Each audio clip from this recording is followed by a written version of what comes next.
परिंदों का यूं तड़पना नजर आए,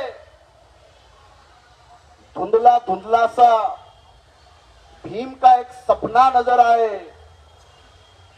आग लग जाती है कलेजे में, सच कहूं आग लग जाती है कलेजे में, सच कहूं, जब गोलवन करके घर में कोई अपना नजर आए। आंबेडकरांना नतमस्तक होण्यासोबत ज्या उद्दिष्टासाठी बाबासाहेब आंबेडकरांनी आपलं संपूर्ण आयुष्य आपल्या सर्वांसाठी बलिदान दिलेलं आहे, तर आपल्या सगळ्यांचा हेतू हाच आहे की 6 डिसेंबरच्या निमित्तानं लोकांनी गांभीर्यानं 6 डिसेंबरला समजून घ्यावं। अनेक लोकांमध्ये बाबासाहेबांच्या या बलिदानाचं गांभीर्य आपल्या अनेक लोकांमध्ये नाही। आज सकाळीच आम्ही चैत्यभूमीला आपण नेहमीप्रमाणे अभिवादन केलं, लाखोचा जनसमूह येतो। मी 2 दिवसापूर्वी नागपूर जवळ एक रामटेक नावाच्या परिसरामध्ये आम्ही गेलो। तिथे एका 21 वर्षाच्या विवेक खोब्रागडे नावाच्या आपल्या मुलाची जातीवादी लोकांनी हत्या केलेली आहे। आणि आता 26 किंवा 27 नोव्हेंबरला रामटेक, ज्या रामटेक मध्ये असं सांगितलं जातं की भगवान श्रीराम तिथे येऊन टेकले म्हणून त्याचं नाव रामटेक पडलं। भगवान श्रीराम 4 महिने तिथे राहिले अशी आख्यायिका आहे। आणि त्या निमित्ताने एक मोठी शोभायात्रा निघते आणि ती शोभायात्रा पाहण्यासाठी हा पोरगा आपला गेला। तिथल्या सिक्युरिटी गार्ड वाल्यांनी त्याला त्याची जात विचारली आणि 26-27 नोव्हेंबरची घटना आहे, त्याला बेदम मारहाण केली आणि दुसऱ्या दिवशी सकाळी 8 वाजता तो पोरगा मेला। एक 5-6 दिवसापूर्वीची घटना आहे। जेव्हा त्याच्या मित्रानं त्याचं नाव सांगितलं, मित्राचं नाव फैजान पठाण आणि याचं आडनाव खोब्रागडे, फक्त नाव आणि आडनाव विचारलं आणि एका बौद्ध तरुणाला आता 4-5 दिवसापूर्वी त्याचा खून झालेला आहे। मी वकील या नात्यानं त्या प्रकरणाला भेट दिली, तर रामटेकचा सगळा परिसर पाहिला। त्या मुलाच्या ज्याच्या समोर हत्या झाली त्या फैजानला विचारलं, त्या फैजाननं स्पष्ट सांगितलं की तुम कटुआ और धेड लोग इधर हमारे यात्रा में क्या कर रहे। माझ्या बोलण्याचा हेतू हा आहे, अक्षय भालेरावचा नांदेडचा खून प्रकरण जरी आपल्याला माहित असलं, याच पिंपरीमध्ये विराज जगताप सारख्या मुलानं उच्चवर्णीय मुलीसोबत प्रेम केलं म्हणून त्याचा खून केला जातो। या घटना काही थांबायचं नाव घेत नाहीत। जातीचा जो राक्षस आहे त्या राक्षसानं आता किती महाकाय स्वरूप घेतलेलं आहे हे कालच्या मध्य प्रदेशच्या आणि राजस्थानच्या निकालावरून सुद्धा तुमच्या लक्षात आलं असेल। जिथं आदिवासी महिलांची नग्न धिंड काढली जाते, बलात्कार केले जातात, आदिवासींवर उघड्या नागड्या पद्धतीनं लघवी करून त्याला लघवी पाजली जाते, अनेक घटना आहेत। कदाचित ते आपलं सगळ्यांचं तेवढंच वर्तुळ आहे, पण जेव्हा निवडणुका होतात, मतं दिसतात, तेव्हा चित्र फार वेगळं आहे। तुम्ही मला सांगायचं, मी तुम्हाला सांगायचं, ज्या बाबासाहेब आंबेडकरांनी, मी त्यांच्या महापरिनिर्वाणावर बोलणार आहे।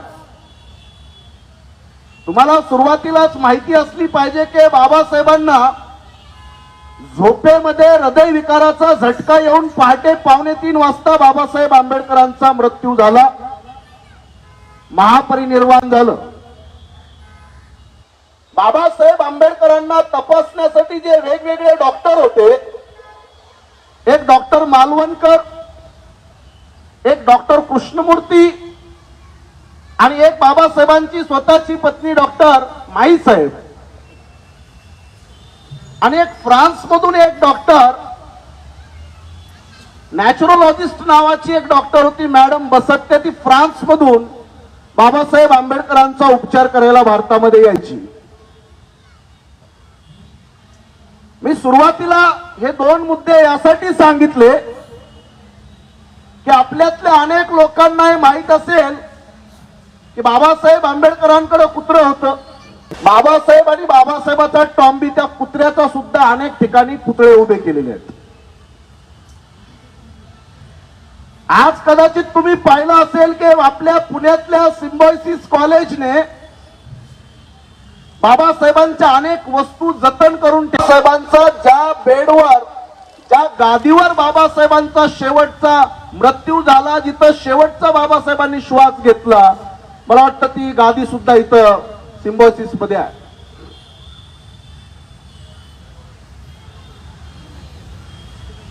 उस्मानाबाद जिल्ह्यामध्ये कसबे तडोळा नावाचं गाव आहे, जिथं बाबासाहेब आंबेडकरांनी महारमांग परिषद घेतली आणि तिथं बाबासाहेब बैलगाडीनं त्या परिषदेमध्ये बाबासाहेब त्या परिषदेला गेले. ती बैलगाडी लोकांनी आजही जपून ठेवलेली आहे, त्याची लोक पूजा करतात. माझ्यासाठी सगळ्यात शॉकिंग घटना मी इगतपुरीमध्ये पाहिली. इगतपुरी, नाशिक. तुम्हाला कदाचित आश्चर्य वाटेल, इगतपुरीमध्ये बाबासाहेबांची जाहीर सभा, त्या सभेचं अध्यक्षस्थान कोणाला द्यायचं म्हणून आपल्या लोकांचं भांडण, प्रचंड भांडण. सभेचा अध्यक्ष कोण? आणि ते भांडण काही थांबलेलं नाही, ते चालूच आहे. आजही तेच भांडण आहे. आता बाबासाहेबांच्या समोर हे भांडण झाल्यानंतर बाबासाहेबांनी काय केलं? जर तुम्ही इगतपुरीला जाल तर तुम्हाला ते पाहायला भेटेल, बाबासाहेबांना कोणालाच अध्यक्ष केलं नाही. बाबासाहेबांना एक स्टेजवर दगड ठेवला आणि त्या दगडाला बाबासाहेब म्हणले, हा दगड या सभेचा अध्यक्ष.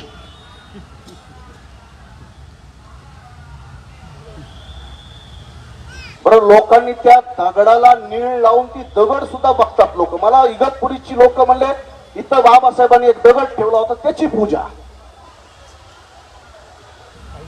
तो कोणीही गेलं तर तुम्हाला इगतपुरीला लोक काय दाखवतील? एक तर ते विपश्यनेचं केंद्र, आणि ते झाल्यानंतर तुम्हाला म्हणतील दगड बघायला चला. माझ्या ह्या घटना सांगण्याचा हेतू काय? बाबासाहेबांकडे कुत्री होती, कुत्रीचं नाव ठेवलं होतं मोनिका.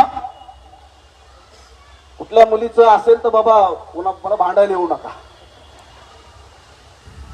बाबासाहेबांना रोज झोपेतून उठवणारी, बाबासाहेबांचे तळपाय चाटणारी आणि बाबासाहेबाला झोपेतून उठवण्यासाठी येणारी बाबासाहेबाचं पाळीव प्राणी. मी या घटना सांगण्याचा हेतू हाच आहे की आपल्या सगळ्यांना ज्या ज्या वस्तूला बाबासाहेबांना हात लावला त्या वस्तूची सुद्धा पूजा करणारा आपला समाज आहे.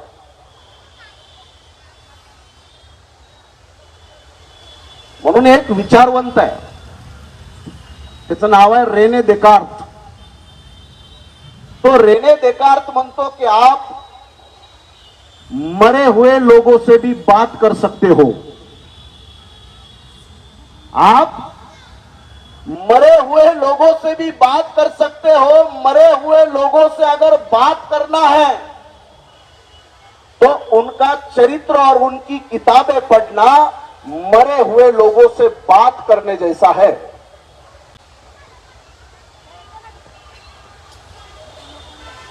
ही एक जागतिक विचारधारा आहे.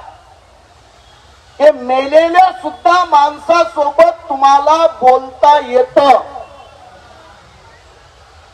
जर एखाद्या महिलेनं जाळून घेतलं आणि जळण्याच्या अगोदर तिने चिठ्ठी लिहिली माझ्या सासू सासऱ्यामुळे नवऱ्याला दिराला कंटाळून मी जाळून घेत आहे. तिच्या त्या चिठ्ठीला सुप्रीम कोर्टामध्ये मान्यता आहे की नाही? Dying declaration. अरे एखाद्या कोर्ट खटल्यातल्या कुठल्याही माणसानं मरण्याच्या अगोदर जर 2 ओळीचं पत्र लिहिलं तर त्याला पुरावा मानला जातो आणि त्या पुराव्याच्या आधारावर त्या संबंधित लोकांना शिक्षा होते. आमची माणसं बाबासाहेबांनी काही लिहिलेलं वाचणार आहेत की नाही? जिंदाबाद, मुर्दाबाद, जिंदाबाद, आगे बढो. आपल्या सगळ्यांच्या बर्बादीचं जे काही मूळ कारण आहे की आपली माणसं वाचणार आहेत की नाही? आपली माणसं बाबासाहेब आंबेडकर, कारण तुम्ही काल पाहिलं असेल सुप्रीम कोर्टाच्या प्रांगणामध्ये भारतात पहिला एकमेव पुतळा जो लागला तो बाबासाहेब आंबेडकरांचा लागला, कोणाचाच नाही. राष्ट्रपती काय, प्रधानमंत्री काय, सुप्रीम कोर्टाचा न्यायाधीश काय, या देशातली सगळी दिग्गज माणसं बाबासाहेबाला नतमस्तक होतात. ती काय बाबासाहेबाच्या सूट बुटाला नतमस्तक होतात? ती काय बाबासाहेबाच्या नावा आडनावाला नतमस्तक होतात? ती काय बाबासाहेबांच्या कुठल्याही बाबासाहेबाच्या भौतिक वस्तूला ते नतमस्तक होत नाहीत. ते नतमस्तक होतात बाबासाहेबांच्या विचारांना, ते नतमस्तक होतात बाबासाहेबांच्या पुस्तकांना, बाबासाहेबांच्या ग्रंथांना. म्हणून आपल्या सर्वांना मला सुरुवातीलाच एक महत्वाचा संदेश द्यायचा आहे. एक शायर म्हणतो की नीले परिंदों का यूं तड़पना नजर आए. हातात निळा झेंडा, निळा टिळा, या सगळ्या निळ्यावर प्रेम करणाऱ्या आणि तडपडणाऱ्या लोकांना तो शायर म्हणतो कि नीले परिंदों का यूं तड़पना नजर आए, धुंधला धुंधला सा भीम का एक सपना नजर आए. आग लग जाती है कलेजे में सच कहूं, आग लग जाती है कलेजे में सच कहूं, जब गोलवन करके घर में कोई अपना नजर आए. हा त्रास आपल्या बऱ्याच लोकांना समजणार नाही. आपली माणसं आजही बाबासाहेबांमध्ये मनोरंजन शोधतात आणि त्या मनोरंजनामुळे आपल्या सगळ्या लोकांना जे काही चित्र उभं झालेलं आहे ते अत्यंत वाईट चित्र आहे. मी आता सुरुवातीलाच 1-2 महत्वाच्या बाबी आपल्या पुढे अधोरेखित करतोय. आपल्यातल्या अनेक लोकांना माहित असेल की कार्ल मार्क्स नावाचा एक व्यक्ती, कार्ल मार्क्स बेसिकली जन्माला आला जर्मनीमध्ये. कार्ल मार्क्स हा जन्मजात ज्यू धर्मी आहे, यहुदी आहे. पण त्या जर्मनीमध्ये त्याला त्याचा विचार मांडण्याचं स्वातंत्र्य त्या राजेशाही हुकुमशाहीमुळे भेटलं नाही. हा मार्क्स राहायला गेला फ्रान्स मध्ये. पण या मार्क्सच्या विचाराचं सरकार आपल्या भारतामध्ये बनलं, त्रिपुरामध्ये बनलं, पश्चिम बंगालमध्ये बनलं. मार्क्सचा विचार चांगला की वाईट हा नंतरचा दुय्यम मुद्दा आहे. मला आश्चर्य वाटलं की जेव्हा बिहारमध्ये एक नव्या राजकीय पक्षाचा उदय झाला आणि त्या पक्षाचं नाव आहे माले नावाचा ग्रुप आहे, कम्युनिस्ट पार्टी ऑफ इंडिया, माले, माओवादी लेनिनवादी असा एक पक्ष तिथं जन्माला येतो आणि बिहार सारख्या राज्यामध्ये पहिल्याच निवडणुकीत 7 आमदार निवडून आणतो. मला याचं आश्चर्य वाटतं की लेनिनच्या नावावर, मार्क्सच्या नावावर देशात आमदार खासदार निवडून येतात त्यांच्या विचारावर येतात. त्यांच्या विचाराबद्दल कदाचित आपल्यामध्ये मतभेद असतील, कारण आपल्या कार्यकर्त्यांनी मला विषय जो दिला, तुम्ही पत्रिका वाचले की नाही माहित नाही, त्यांनी मला थेट विषय दिला बाबासाहेबांच्या राजकीय भूमिका. अरे बापरे म्हटलं, महाराष्ट्रातला सगळ्यात ना आवडता विषय. कुठेही जा आम्हाला पहिलं प्रेमपत्र येतं, साहेब सगळं बोला, राजकारणावर बोलू नका, पहिलं काही बोला, राजनीतीवर बोलू नका. आणि मला पहिल्यांदा आयुष्यामध्ये असं पहिलं मी म्हणेल की हे पिंपरीच्या आपल्या आयोजकांचं विचारपीठ आहे की ज्यांनी पहिल्यांदा कुठल्या तरी सार्वजनिक कार्यक्रमात जाहीर राजकारणावर बोला, बाबासाहेबांच्या राजकीय भूमिकांवर बोला. जो आपल्या लोकांना अप्रिय विषय आवडत नाही, आपल्यातल्या अनेक लोकांना बाबासाहेबांचं राजकारण समजून घेण्याची इच्छा नाही, बाबासाहेबांच्या राजकीय भूमिका ऐकण्याची हिंमत नाही, हा फार वादविवाद निर्माण करणारा विषय आहे. पण मी काल त्या विवेक खोब्रागडेच्या घरी जेव्हा भेटायला गेलो, मला वाईट याचं वाटलं की आपलं पोरग त्या शोभा यात्रेत झक मारायला गेलत कशाला. म्हणे मी काही दर्शनाला गेलो नव्हतो, म्हणे मी बघायला गेलो होतो. लातूर मध्ये एक छोट गाव आहे, त्या गावात मातंग समाजाचा मुलगा आपल्या बायकोला घेऊन मंदिरात प्रवेश करायला जातो दर्शनाला, तर गावकऱ्यांनी त्याला मारून पिटाळून लावलं. मंदिरात घुसण्याचे फार आपल्या लोकांमध्ये कार्यक्रम चालू आहे. नवरात्रीत ते आम्ही बघितलंच, सगळे मेसेज व्हॉट्सअपवर, आज कोणता रंग आहे, सगळे चांगले चांगले, आज कोणता रंग आहे. मी बऱ्याच महिलांना म्हटलं ते बरं झालं बाबासाहेबांनी आपल्या गळ्यातलं मडकन पाठीमागचा खराटा काढला, नाही तर ते गरबा खेळताना चांगलं दिसलं नसतं ना. कसं वाटलं असतं ते गळ्यात मडकन, आमची बाईला खेळते गरबा, त्याला मडक काढायचं आम्ही, तुम्ही एकमेकींना, ज्याला आमच्या भाषेमध्ये आम्ही हिपोक्रॅट म्हणतो, ढोंगी. किती ढोंग्यायचं. बाबासाहेब आंबेडकरांनी त्यांच्या राजकीय भूमिका फार वेगवेगळ्या आहेत आणि त्या फार कन्फर्म आहेत आणि त्या कधीही मतासाठी बाबासाहेबांनी आपल्या राजकीय भूमिका घेतल्याही नाहीत आणि बदलल्याही नाहीत. हा जुगल किशोर बिर्ला, बिर्ला अँड बिर्ला कंपनीचा मालक, हा बिर्ला बाबासाहेब आंबेडकरांकडे 10 लाख रुपये घेऊन गेला, जुगल किशोर बिर्ला.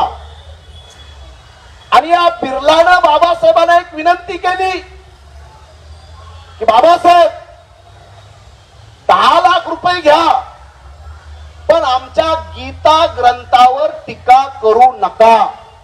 हे मी फार अधिकृत सांगतोय. जुगल किशोर बिर्लाची विनंती काय, गीता ग्रंथावर टीका करू नका, 10 लाख रुपये घ्या. अरे त्या 10 लाख रुपयाला लाथाडणारे आणि त्या जुगल किशोर बिर्लाला बाबासाहेब म्हणतात, जर तुझ्या धर्म ग्रंथांनी माझ्या लोकांवर हजारो वर्षापासून गुलामी लादली असेल तर त्या धर्म ग्रंथांची मी चीरफाड करणारच, तुझ्या 10 लाखाला मी लाथाडतो. हे बाबासाहेबांच्या जीवनातलं वास्तविक उदाहरण आहे. बरं, तुमच्यातल्या किती लोकांनी MDH कंपनीचा मालक धर्मपाल गुलाटी कोणी कोणी बघितला? म्हातारा किती वर्ष जगला? 97 की 93, बरोबर, इतके वर्ष. सगळ्या जगात MDH मसाले, मसाल्याचा बादशाह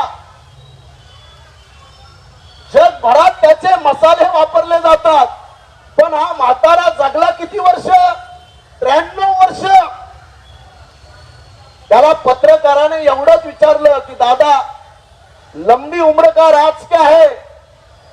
म्हाताऱ्यानं काय उत्तर दिलं माहितीये? मैं कभी मसाले नहीं खाता,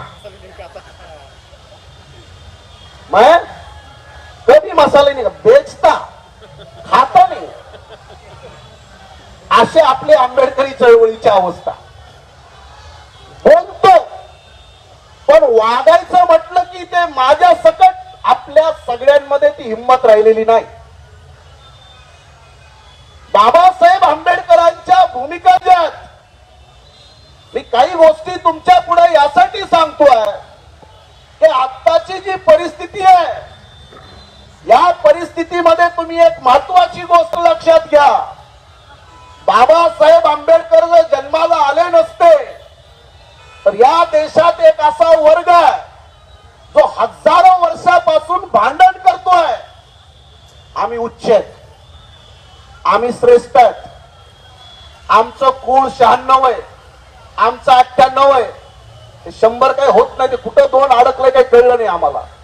96, 98, 92 या देशातला एक जात समूह कायम स्वतःला श्रेष्ठ घोषित करण्यासाठी धडपडतो. आम्ही ब्रह्माच्या मुखातून जन्माला आलो, आमचं डायरेक्ट कनेक्शन ब्रह्मदेवासोबत आहे, आमचा समाज श्रेष्ठ आहे, आमचा वंश आर्य आहे,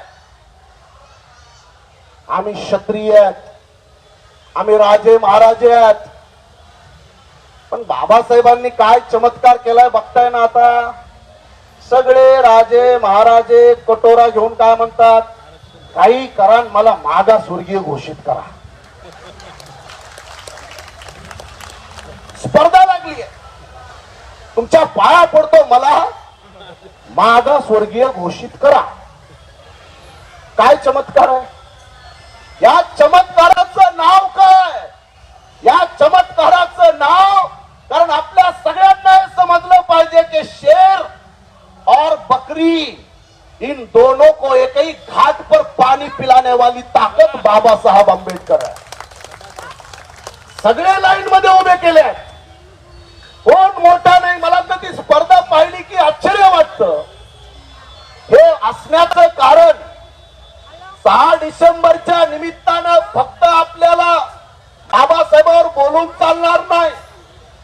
बाबासाहेबांच्या वास्तविक विचाराला जरा नीट समजून घेऊया.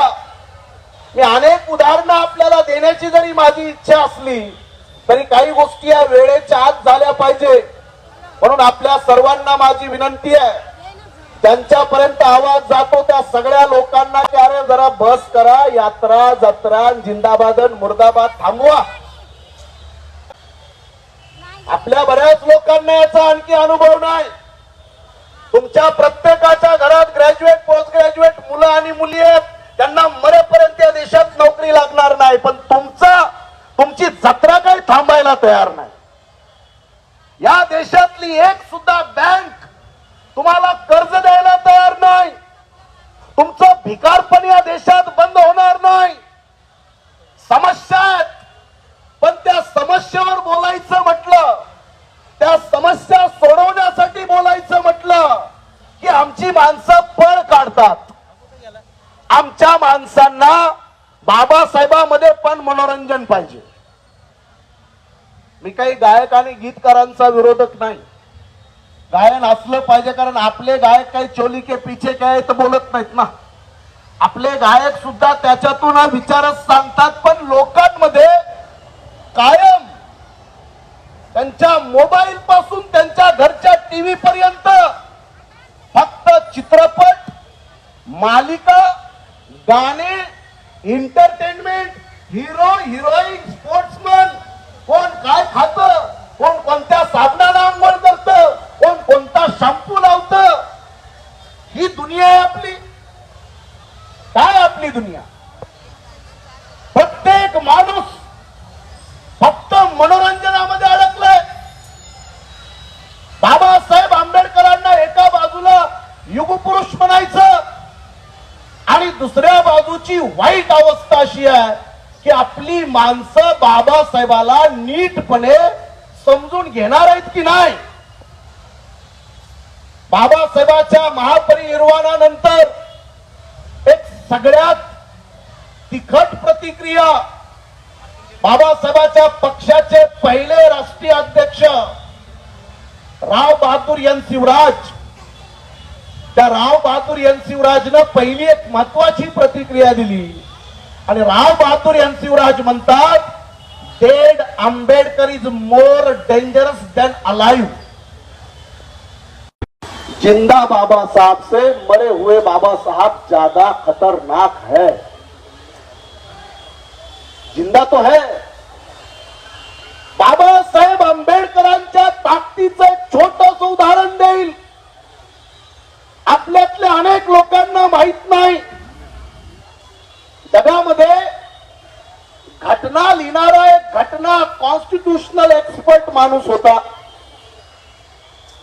जशी अमेरिकेची घटना थॉमस जेफरसननं लिहिली, जशी श्रीलंकेची घटना आयवर जिनिंगनं लिहिली, तसे जगामध्ये घटना तज्ञ म्हणून प्रसिद्ध असणारी माणसं कोण आहेत? एक नाव आहे जॉन स्टुअर्ट मिल, एक आयवर जिनिंग. आयवर जिनिंगचं तर त्याचं टेंडरच होतं. आयवर जिनिंग म्हणजे घटना लिहिणं हाच आयवर जिनिंगचा धंदा.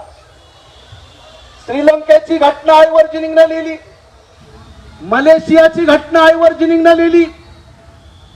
मी हा उल्लेख यासाठी करतोय की आपल्या भारताची सुद्धा घटना आयवर जिनिंग कडून लिहून घेण्यासाठी भारताचं शिष्टमंडळ विजयालक्ष्मी पंडित नेहरूची सख्खी बहीण यांच्या माध्यमातून एक शिष्टमंडळ इंग्लंडला गेलं आणि आयवर जिनिंगनं भारताची घटना लिहावी म्हणून साकडं घातलं. हे बऱ्याच लोकांना माहित नाही. आयवर जिनिंगच्या घरी बाबासाहेबांचं एक पुस्तक आयवर जिनिंगच्या कपाटामध्ये. आयवर जिनिंगनं मरण्याच्या अगोदर मद्रासमध्ये, आत्ताच चेन्नईमध्ये आला आणि मृत्यूच्या अगोदर भाषण करून हा अनुभव कथन करून गेला. काय म्हणतो आयवर जिनिंग? भारताचं शिष्टमंडळ माझ्याकडे भारताची घटना लिहून घेण्यासाठी आलं, पण त्या लोकांना मी म्हटलं की तुमच्या भारतातल्या एका व्यक्तीचं पुस्तक माझ्याकडे आहे आणि ते पुस्तक 1939 ला बाबासाहेब आंबेडकरांनी लिहिलं. त्या पुस्तकाचं नाव आहे फेडरेशन वर्सेस फ्रीडम. मला माहिती आहे इथं बसलेल्या अनेक लोकांनी आयुष्यात पहिल्यांदा हे नाव ऐकलं असेल, फेडरेशन वर्सेस फ्रीडम. छोट्याशा सवलतीसाठी, नोकरीसाठी हा आपला लढा नाहीये. मी हा लढा उभा केलाय या देशाचं तुम्हाला मालक बनवण्यासाठी. मी ही चळवळ उभी केली आहे. ही बाबासाहेब आंबेडकरांची भूमिका आहे. एक दोन आमदार आलेच पाहिजे. आपल्या लोकांचं ते एक, मला काय करावं काही कळत नाही. एक आला पाहिजे, एक तरी आला पाहिजे. काय चाटायचं त्याला हळद कुंकू लावून, काय करतात त्या एकाचं कुठेही ना, एक तरी आला पाहिजे. आणि या देशाच्या संसदेला चालवायला 272 खासदार लागतात. बाबासाहेबांना डायबिटीज होता, बाबासाहेबांना हाय ब्लड प्रेशर होतं, बाबासाहेबांना गुडघ्याचा प्रचंड आजार होता. इतके आजारी असताना सुद्धा बाबासाहेब आंबेडकर लोकसभा निवडणूक लढले की नाही? भंडाऱ्याची निवडणूक लढले की नाही? मुंबई लोकसभा निवडणूक लढले की नाही? अरे बाबासाहेब आंबेडकरांना हे माहित होतं की संविधान कितीही चांगलं असलं पण चालवणारी माणसं जर नालायक असतील तर हे संविधान. बाबासाहेबांचं एक महत्वाचं उदाहरण देतो मी. एक खासदार होत आहे अनुप सिंग नावाचा, नाव लक्षात ठेवा. आता आपल्या समाजाला सवय लागलेली 5 जूनला त्याची तारीख बघितली मी, गोळवणकरची. आहे कुणाला माहित? एक पुतळा दाखवा मला गोळवणकरचा, मी वाटेल ते गुन्हेगारी देईल. आहे कुठं? नाव तरी ऐकलंय का? आगरकर, चिपळूणकर, सावरकर, गोळवणकर, हेडगेवार, कर्वे, बर्वे, रानडे, कुठे? एक पुतळा नाही. पुतळे आमचे. आता एक पुतळा नाही त्या गोळवणकरचा पूर्ण भारतात. मी शोधतोय बाबा कुठं दिसतंय का बघू. पण सगळा देश गोळवणकरच्या ताब्यात आहे. आम्हाला काय, आम्हाला चौक पाहिजे. त्या चौकाच्या बाजूची दुकानं सगळी कुणाची असू द्या, मारवाड्यांची असू द्या, आमच्या चौकाला नाव द्या. काय सांगू तुम्हाला, माझ्याकडे एक माणूस आला आणि म्हणला तुम्ही सही करा. मी म्हणलं काय, बाबासाहेबांचा फोटो नोटावर आलाच पाहिजे अशी त्याची डिमांड राष्ट्रपतीला. मी म्हटलं मी जर सही केली नाही तर हा माझाच बाजार उठवल. तिथे बनसोडे साहेबाकडे आम्ही गेलो, ते सहीला नकार दिला त्यांनी. आहे का आपल्या सगळ्यांची ऐपत आहे का, ताकद आहे. जर अमेरिकेच्या डॉलरवर बेंजामिन फ्रँकलिनचा फोटो येतो, जर इंग्लंडच्या पाऊंडवर जेम्स वॅटचा फोटो येतो, जर अमेरिका चीनच्या नोटांवर माओसेचा फोटो येतो, आपली ताकद आहे का. आमची माणसं हॉटेलवर बसतात, चकाऱ्या पिटतात, गोवा गुटखा खाऊन, तंबाखू खाऊन पचापच थुकत बसतील, दिवस रात्र चर्चा करतील. ही पद्धत आहे बाबासाहेबांचा सन्मान करण्याची. आपल्या सगळ्या लोकांची तळमळ आहे की बाबासाहेबांचा नोटावर फोटो आला पाहिजे. अरे पण नोटावर फोटो आणण्यासाठी 272 खासदार लागतात. एक खासदार निवडून आणण्यासाठी आमच्या नाका तोंडाला फेस आलाय. एक आपली माणसं जमतात, एकमेकांना बघतात आणि घोषित करतात आमची लय लोकसंख्या आहे, आम्हीच आहे, सगळीकडे आम्हीच आहे. वास्तव काय, अरे माणसं तुमची आहेत, पण त्या माणसाच्या डोक्यामध्ये जो मेंदू आहे तो मेंदू तुमचा नाहीये. माणूस फक्त तुमचा आहे, त्याच्या डोक्यातला विचार तुमचा नाहीये. बाबासाहेब आंबेडकरांनी माता रमाईला एक पुस्तक समर्पित केलं. पुस्तकाचं नाव आपल्याला माहिती आहे, thoughts on Pakistan. Thoughts on Pakistan. Babasaheb आंबेडकरांनी आपल्या पत्नीला समर्पित केलेलं पुस्तक. त्या पुस्तकाचा दुसरा भाग आला, Pakistan means partition of India. 1942-45 दरम्यान बाबासाहेब आंबेडकर पाकिस्तानवर पुस्तक लिहितात आणि ते पुस्तक, माझी आपल्या सगळ्यांना विनंती असेल की आपल्या सगळ्या लोकांना बाबासाहेबाला शोधायचे तर पुस्तकात शोधा. नाही भेटणार बाबासाहेब तुम्हाला. जे तुम्हाला बाहेर भेटते ते काय तुम्ही बाजार मांडलाय ते तुमची तुम्हाला सगळ्यांना चांगलं माहिती आहे, नाही भेटणार. ज्यांना कुणाला बाबासाहेबांशी बोलायचं असेल, ज्यांना कुणाला बाबासाहेब आंबेडकरांच्या बद्दल वास्तविक जाणून घ्यायचं असेल, मी जे बोलतोय ते माझं इंटरप्रिटेशन आहे, माझं आहे. ते किती खरं आहे की खोटं आहे ते सुद्धा तुम्हाला तपासावं लागेल. नाही तर आपले सगळे बाजार बुनगे, कुणीतरी उठतं बाबासाहेबांवर भाषण करते की निघाले त्याच्या पाठीमागे, लय चांगलं बोललं, लय चांगलं बोललं. माणसं बोलण्यातून ओळखायची की वागण्यातून, हे ठरलं पाहिजे की नको. त्याची वागणूक काय. महाराष्ट्रामध्ये भाषण, मी तर हैराण झालो. बाबासाहेबांवर भाषण कुणी केलं आता माहितीये, जनावराचा डॉक्टर मोहन भागवत. विटरनरी डॉक्टर आहे, वाईट नका वाटून घेऊ, विटरनरी म्हणतो ते. जनावर म्हटलं की लोकांना ते आपल्याच लोकांना बोचतं ते.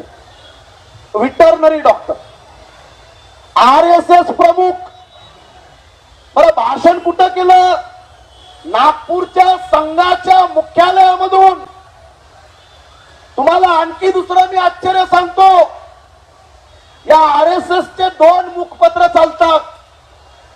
एका मुखपत्राचं नाव आहे पंचजन्य आणि दुसरं एक मुखपत्र चालतं त्याचं नाव आहे ऑर्गनायझर. हे दोनच मुखपत्र आहेत. तुम्ही आता गुगल ओपन करा आणि RSS चं मुखपत्र ऑर्गनायझर ओपन करा. तुम्ही ऑर्गनायझर ओपन केल्याबरोबर RSS च्या विकिपीडियावर बाबासाहेब आंबेडकरांचा फोटो आहे कायमस्वरूपी. अरे बाबा टाळ्या नको वाजवू, हे गंभीर विषय.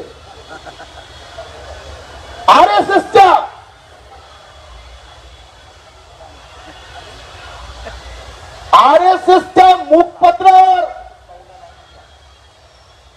ही त्यांची जी पॉलिसी आहे, find the enemy, destroy the enemy. एक तर शत्रू शोधा आणि संपवा, आणि दुसरी एक नीती असते, if you are enable to destroy the enemy then adopt the enemy. Buddha आमच्याच विष्णूचा अवतार आहे. त्या बिचाऱ्या आपल्या महापुरुषानं उभं आयुष्य या वैदिकांच्या विरोधात संघर्ष केला. उभं आयुष्य तथागतांनी इथल्या ब्राह्मणवादी वैदिक व्यवस्थेला विरोध केला. आणि हे लोक काय म्हणतात, बुद्ध आमचाच माणूस आहे, आमचाच 10वा अवतार आहे. या पद्धतीने आता बाबासाहेब बरोबर प्रयोग चालू झालेले आहेत. RSSचे प्रमुख हे बाकीच्या लोकांना कळणार नाही, ते जिंदाबाद मुर्दाबाद वाले. या भारतातले OBC, SC, ST, NT, DNT, VJNT, NT 1 2 3 यांच्या डोक्यामध्ये येईल की नाही माहित नाही. पण RSSच्या प्रमुखाला भाषण काय करावं लागलं? मोहन भागवतांचं भाषण आहे की 25 नोव्हेंबर 1949 बाबासाहेबांचं संविधान समितीतलं भाषण भारतातल्या प्रत्येक माणसानं वाचलंच पाहिजे. हे भाषण मोहन भागवत करतोय. हे तुम्हाला मी काय बोलतोय लक्षात येतंय? बाबासाहेब आंबेडकरांच्या संविधानाचे सगळ्यात घोर विरोधक, बाबासाहेबांच्या विचाराचे सर्वात मोठे विरोधक, त्यांना सुद्धा काळजावर दगड ठेवण्याची वेळ आली. पत्थर रखलो छाती पर. देशाचा प्रधानमंत्री चैत्यभूमीला येतो आणि बाबासाहेबांच्या पाया पडतो म्हणजे फार गुदगुल्या होत असतील का हो? बाबासाहेब एकमेव महापुरुष आहे. तुमची इच्छा नसली तरी नतमस्तक झाल्याशिवाय पर्याय नाही. अनेक विरोधक, ते समर्थक तर आहेत, मी विरोधकांची चर्चा करतोय. अशा संघटना, असे पक्ष ते बाबासाहेब आंबेडकरांना वगळून या देशात चालू शकत नाहीत. म्हणून आपल्या सर्वांना माझी विनंती आहे की जर काही शोधायचं असेल, कमीत कमी 6 डिसेंबरला तरी गंभीर व्हा. या देशाच्या कॉन्स्टिट्यूशनला बदलण्याचे सगळे रोड मॅप तयार झालेले आहेत. आता 2-3 महिन्यापूर्वी देशाच्या प्रधानमंत्र्याचा राईट हँड म्हणून ओळखला जाणारा, या देशाच्या प्रधानमंत्र्याचा आर्थिक सल्लागार प्रमुख बिबेक देबरॉय, मी साधारण माणसाची नाव नाही घेत आहे, या देशाच्या प्रधानमंत्र्याचा प्रमुख सल्लागार बिबेक देबरॉय यानं एक ऑनलाईन पेपर चालतो द मिंट नावाचा. त्या पेपरला त्यानं एक अग्रलेख लिहिला आणि त्यानं डिमांड केली आहे, या देशाचं जुनं संविधान बदलून टाका, नवीन संविधानाची गरज आहे. खरंय? त्याला नोकरीहून काढलं का मोदींनी?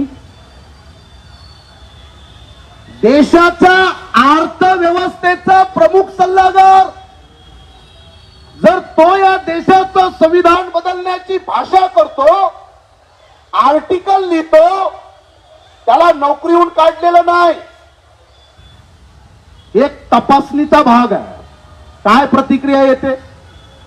90% लोकांना माहितीच ना रे. एखादा टपरीवरचा माणूस बोलला तर आम्ही समजू ना, एखादा साधू बुवा बापू महाराज बोलला तर आम्ही समजून घेऊ. आम्हाला माहिती आहे ते डोक्यावर पडलेले, त्याला माहितीच नाही. देशाच्या प्रधानमंत्र्याचा प्रमुख आणि आपली माणसं ती फक्त संविधानावर चर्चा करू शकतात. संविधान लागू करण्याची ताकद आहे का? बाबासाहेबांचा नोटावर फोटो आला पाहिजे.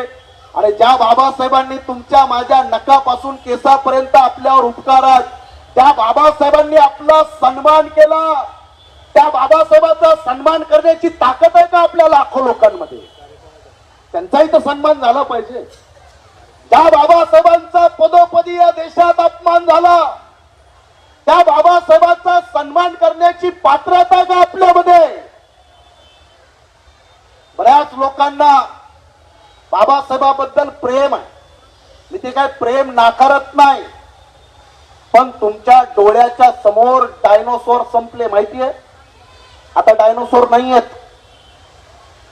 जे आपले अनेक लोक जे बोलतात ना, जब तक सूरज चांद रहेगा.